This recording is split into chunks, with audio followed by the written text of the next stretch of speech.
So, good afternoon, everyone. Concerning this next roundtable. So, before going into the crux of the matter, what are the opportunities that are showing their head today concerning hydrogen within the energy transition in the various areas? So, if you look at it firstly, it may seem simple, but we know that the opportunities are very substantial. When we look at transportation, just normal people, the people spoke about e-cars, especially Madame Istos spoke about this concerning a roadmap that was put together for green transportation.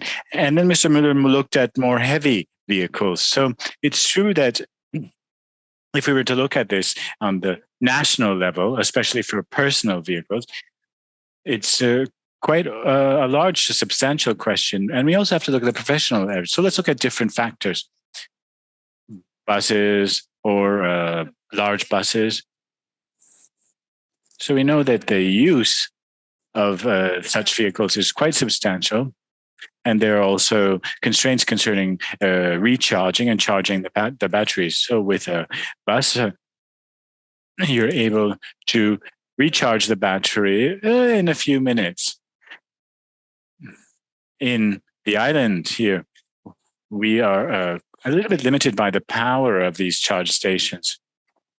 This can go between 6 to 12 hours. So this is not really a good thing, especially for professional uses. If we look at the example of taxi, they use their cars daily.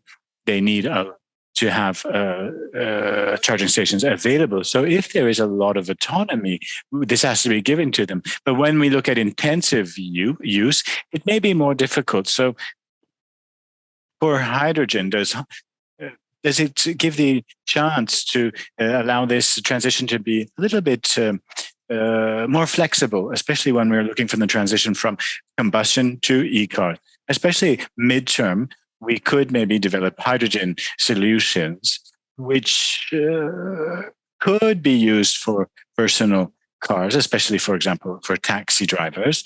This would be very similar to what exists nowadays for the combustion energy vehicles. In Europe, in the continental France, we know that there are large taxi fleets, more than 100 vehicles that are using hydrogen models. And we know that this is also used for urban and inter-urban transportation. There are about 40 hydrogen buses which are already being used daily. This could be transposed onto our island context here in Guadeloupe. So on the longer term, we would continue with this hydrogen development in the various islands. And we could think that hydrogen would be a solution for maritime transportation, especially for the inter-island transportation. We've already spoken about the various islands that could benefit from this, and that in the next few years, they could benefit from the solution of having a hydrogen-powered boat to really power these connections, inter-island connections. When we've spoken about CEFA, it's a fuel that is produced through or from hydrogen, and which may be able to be used in planes. Hydrogen may also be seen as an energy vector, which is becoming for our islands a factor in limiting our energy dependence. Guadeloupe or on other islands, we are really dependent upon external markets to produce our energy and electricity. About 91% of our consumed energy is from external market factors. So in the future, we hope to be more concentrated on hydrogen development. We hope that it will be that the development's ecosystem will be more geared towards hydrogen. And when I talk about this, I'm also talking about green energy. It's a renewable energy that is on the island, which will contribute directly to attaining our goals of energy dependence. So this could be used from wind power, solar power, geothermal, and we also have land-based production capacities. Uh-oh. Uh-oh. Oh,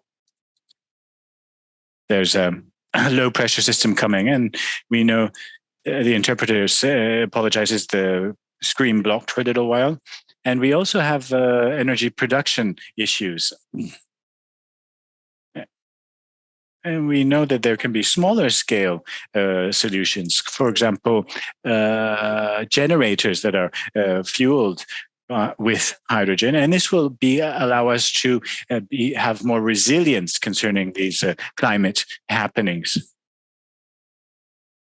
So in the pure pluriannual energy topics here, when we look towards 2033, it's possible that there will be a substantial breakdown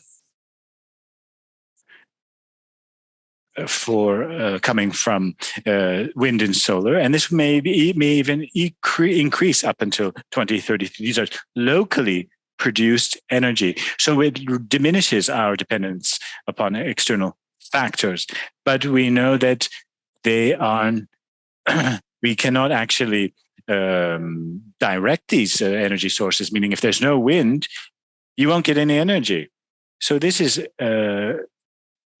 the problem that we could face in 2028 or 2033, especially between noon and 2 p.m. There may be a production peak, which would be greater than the actual demand. And this energy is then somehow lost if it's not stocked. So hydrogen is a type of stockage solution, not only for the actual energy, but also for the network.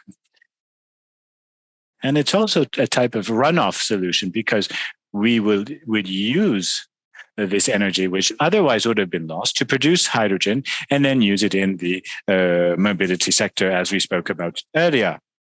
So this is a very summarized way to look at the opportunities that hydrogen presents to facilitate, accelerate, and really optimize energy in our territories. So nowadays, Guadeloupe has a hydrogen structure that is being structured, especially from the Innovation and Competitive Pole in Sinersville. And we also put together a hydrogen club made up of about 100 stakeholders. It's already in the works.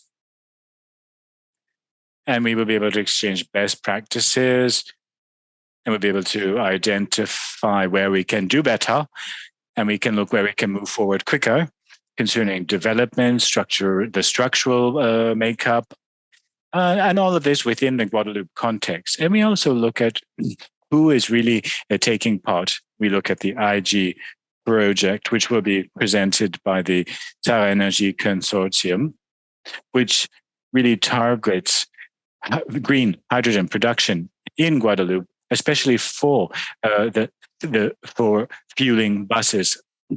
And this will allow us to demonstrate or to show that the hydrogen solution is feasible and that it's a part of a clean and green energy in Guadeloupe. We know that there's also another stakeholder, Shefima, ADEMA, and these are professional and institutional actors. We call this, from the national point of view, as France Hydrogen. The subsidiary is based. The subsidiaries are actually underpin the main institution in France. So, how about actual political will? 2 weeks ago, we said that there were some promises given concerning a hydrogen roadmap. We were to put together, define a strategy of how we can really put together a hydrogen roadmap in Guadeloupe. This will be done with the support and assistance of the European Investment Bank within the context of a investment platform, InvestEU, which will look at what is actually happening in Guadeloupe, firstly. Secondly, define the production potential, identify the competition amongst other renewable energy sources, and to look what are the opportunities, because if you produce hydrogen, you have to be able to estimate how it will be used and to see how you're going to move forward with its development. And then finally, when we will have identified already the projects, this will lead to a European roadmap, which will let us roll up our sleeves and really look at how we can define a hydrogen strategy. So this is what I wanted to say about this topic.